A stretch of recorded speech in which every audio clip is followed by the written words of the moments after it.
जय श्री कृष्णा, जय महाकाल। वर्ष 2025 आरंभ हो रहा है। हर मनुष्य के मन में उत्सुकता है कि मेरी राशि में क्या होगा, मुझे क्या मिलेगा और मैं कितना प्राप्त कर सकता हूँ। क्या मेरे साथ कुछ हानि तो नहीं होगी। इस वर्ष में किस किस जातक के साथ क्या क्या होगा, कौन कौन सी राशि वाले क्या क्या पाएंगे और उनका क्या खोने वाला है और उन्हें किस प्रकार से सावधान रहना है, किन किन विषयों का विशेष ध्यान रखना है, इस एपिसोड के माध्यम से यह जानकारी मैं आपको प्रदान करूंगा। 12 राशियों का क्रमानुसार फलित पूरे वर्ष भर का समझाएंगे। आपको कैसे इस वर्ष में सावधानियां रखना है, कैसे हानियों से बचना है और आपकी उन्नति का मार्ग कैसे प्रशस्त हो सकता है, कैसे खुल सकता है। मेष राशि से लेकर के मीन राशि तक प्रति राशि का प्रतिफल आपको बताया जाएगा। इस वर्ष के राजा जो है वह सूर्य है और मंत्री भी सूर्य है। तो सूर्य जो है सभी मनुष्य के ऊपर प्रकृति के अंदर समान रूप से प्रकाश प्रदान करता है। वैसा ही 12 राशियों में अलग अलग फल प्रदान करेगा और सभी राशि वाले जातकों को विशेष सावधान भी रहना है। 4 राशियां ऐसी है जिसके लिए विशेष सावधानियां बरतना होगी। मकर राशि, कुंभ राशि, तुला राशि और मिथुन राशि। इन 4 राशियों के लिए थोड़ा सावधान रहना अति आवश्यक है। कोई भी विशेष कार्य करने से पहले ध्यान देवे, कोई भी अपराध करने से पहले, किसी की जमानत देने से पहले बहुत विचार करें, उसके पश्चात ही आगे बढ़े। तुला राशि वाले जातकों के लिए वर्ष 2025 काफी श्रेष्ठ वर्ष के रूप में साबित होगा। तुला राशि वाले जातकों के लिए राहु का पंचम गोचर रहेगा और इस कारण से उनके जीवन में नए नए मार्ग खुलेंगे, नए नए उत्तरोत्तर उन्नति के मार्ग खुलेंगे। जिनके विवाह नहीं हो रहे हैं उनके विवाह होने का योग बनेगा। जिनको संतान प्राप्त नहीं हो रही है उनको संतान का योग बनेगा। जिनके प्रमोशन रुके हैं उनके प्रमोशन होने लगेंगे। जिनके कार्यों में बहुत बाधाएं आ रही है उनके कार्यों में बाधाएं समाप्त हो जाएगी। जिनको अधिक ऋण हो रहा है उनके ऋण निवारण का भी यह वर्ष योग बनाता है। निश्चित रूप से तुला राशि वाले जातकों के लिए यह वर्ष 2025 काफी श्रेष्ठ फलदायी रहेगा, उन्नति प्रदान करने वाला रहेगा।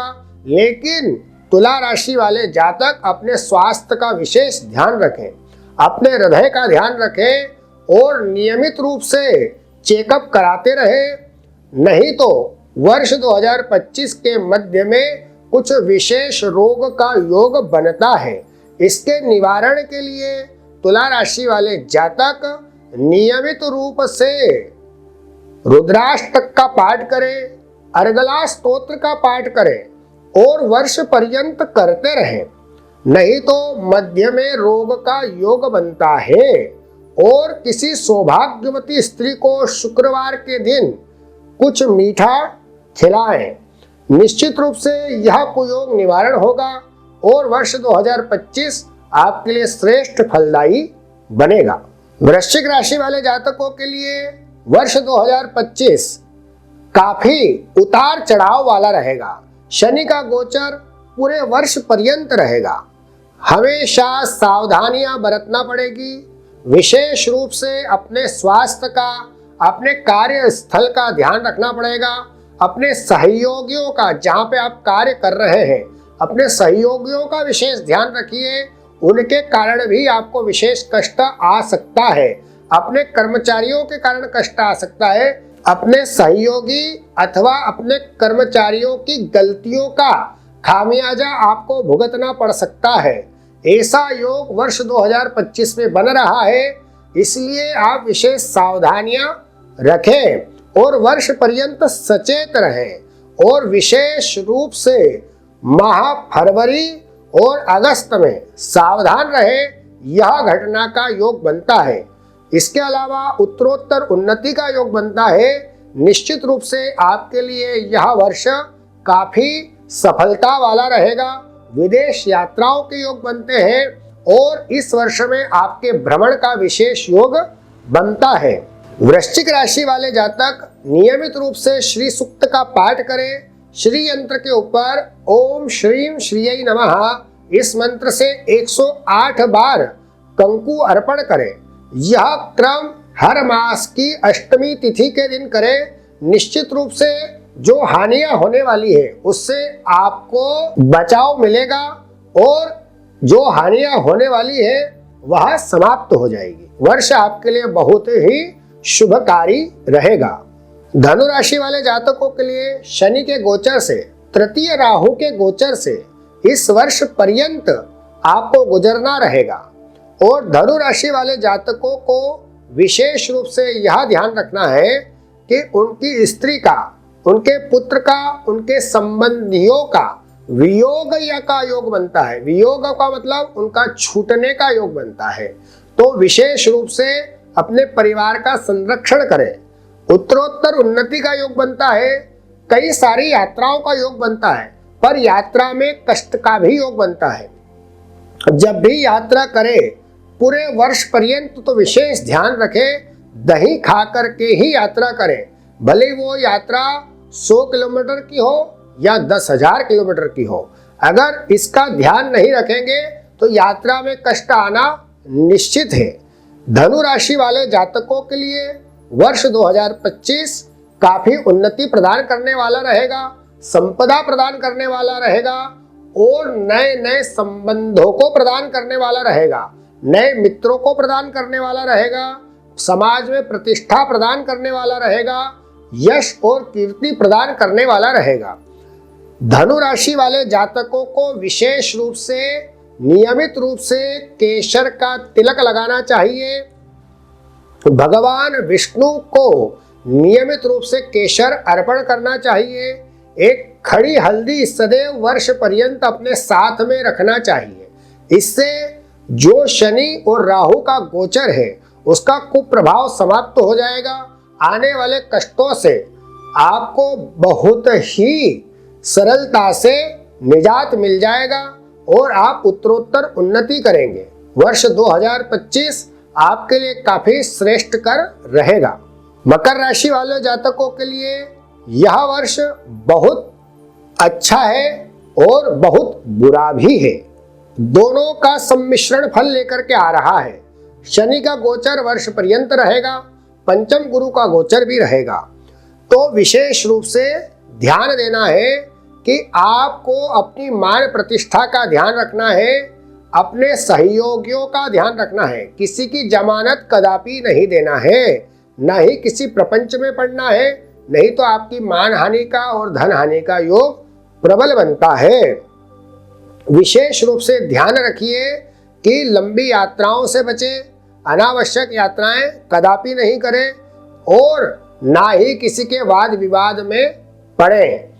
मार्च और अगस्त में विशेष रूप से ध्यान रखिए कि कोई भी नया कार्य कदापि मत करिए। यदि अगर आप संपत्ति खरीद रहे हैं, कोई वाहन खरीद रहे हैं, तो इन माहों को त्याग दीजिए, इन महीनों को त्याग दीजिए।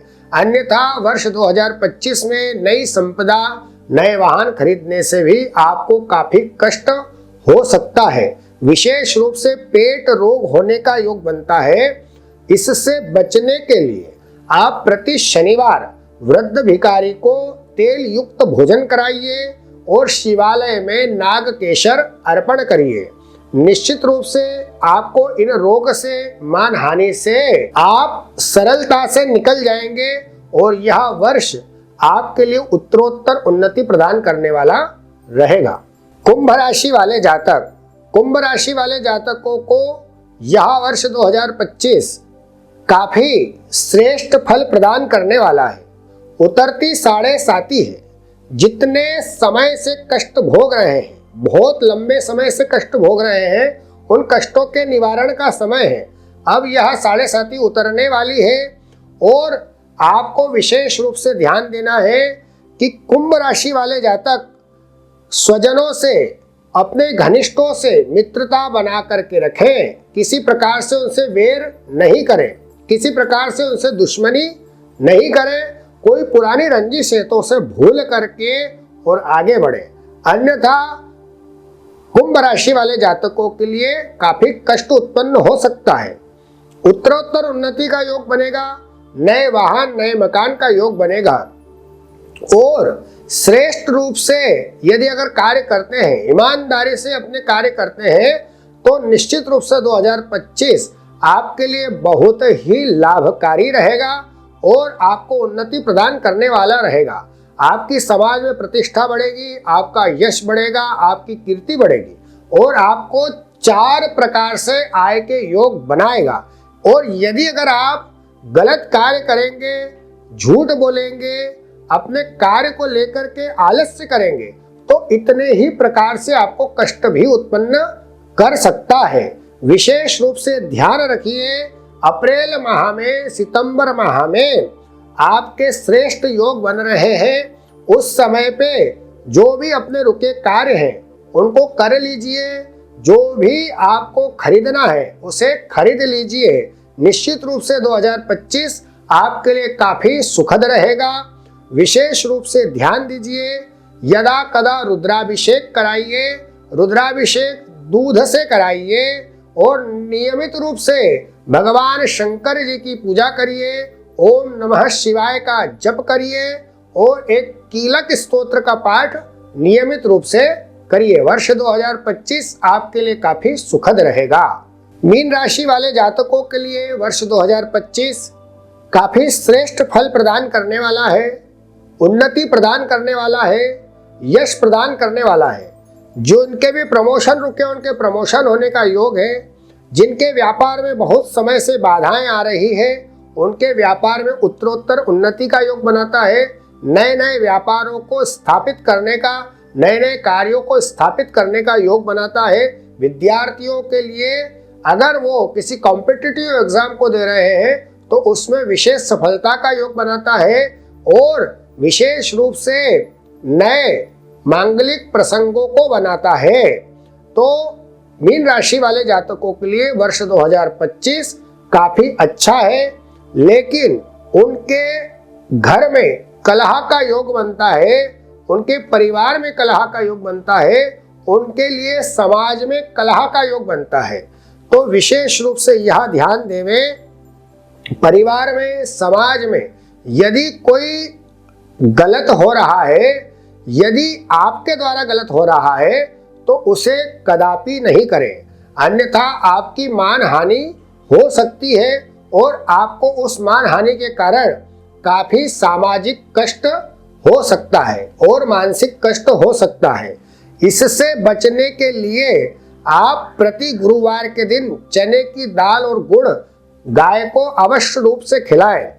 महीने में कम से कम 2 बार तो चने की दाल और गुड़ अवश्य खिलाएं और नियमित रूप से देवी कवच का पाठ करें और मस्तिष्क के ऊपर चंदन का तिलक लगाएं और हो सके तो हर गुरुवार गुरु मंदिर के दर्शन करें और प्रातः काल सूर्योदय से पूर्व उठने का प्रयास करें। वर्ष 2025 आपके लिए काफी श्रेष्ठ कर रहेगा। वर्ष 2025 में 4 ग्रहण आ रहे हैं, लेकिन भारत में एक ही ग्रहण दिखेगा जो कि चंद्र ग्रहण होगा, जो कि 7 और 8 सितंबर की मध्य रात्रि में होगा, रविवार के दिन होगा। ज्योतिष और वास्तु की संपूर्ण जानकारी के लिए आप हमारे द्वारा दिए गए नंबरों पर संपर्क कर सकते हैं। अगर आप ऑनलाइन परामर्श लेना चाहते हैं तो वह भी हमारे द्वारा प्रदान किया जाता है। अवंतिका तीर्थ क्षेत्र उज्जैन में सभी प्रकार के मांगलिक अनुष्ठान जैसे काल सर्प, मंगल भात पूजन, महामृत्युंजय के जाप, नवग्रह जाप इत्यादि संपूर्ण अनुष्ठान वैदिक रीति से संपादित किए जाते हैं हमारे द्वारा। यदि अगर इसमें से भी अगर आपको कुछ कराना है तो आप हमसे सीधे संपर्क कर सकते हैं। नए वर्ष की आप सभी समस्त महानुभावों को बहुत बहुत शुभकामनाएं। भगवान सभी का कल्याण करे, सभी स्वस्थ रहे, सभी आनंद में रहे, सभी आरोग्यवान रहे, सभी के जीवन में उत्तरोत्तर उन्नति आए। जय श्री कृष्णा, जय महाकाल।